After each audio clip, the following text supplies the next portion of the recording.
Mon livre Sente s'appelle ainsi, comme ressentir, parce que j'aime bien les titres valises pour mes livres.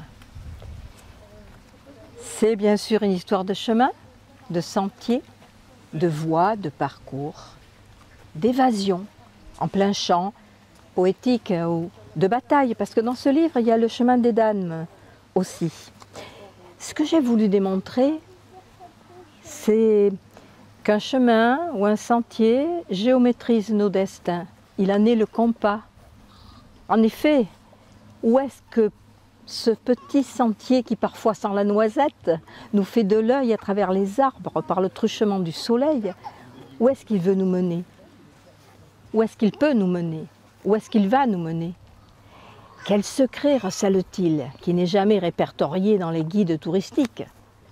Que ce soit le dessous d'un cerisier piqué de fleurs ou le pan d'une maison abandonnée.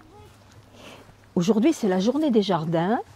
Je vais vous dire un petit extrait qui est l'allée du verger. Veux-tu venir couper des feuilles de rutabaga pour tes lapins? Émilie lui avait confié quelques jours auparavant qu'elle et Jean avaient mis en place au fond de leur terrain poulailler et clapier. Parfois, ce sont des cerises à cueillir dans un univers de feuilles parées de bijoux vermeils ou des baraganes à ramasser.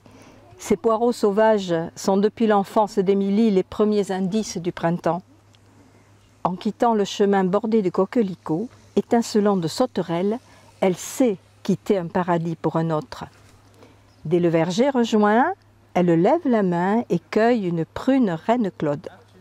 Le temps de faire éclater sous ses dents la chair savoureuse du fruit, elle lève la main et cueille un abricot qui est un petit soleil de velours, puis une pomme naine, râpeuse, une minuscule sorcière parfumée. Son regard envisage le raisin qui se gorge de soleil et s'arrondit dans le secret des feuilles. Il sera bon bientôt. Vous cherchez à acquérir ce livre, connectez-vous sur la page Facebook de Lisiane Roland.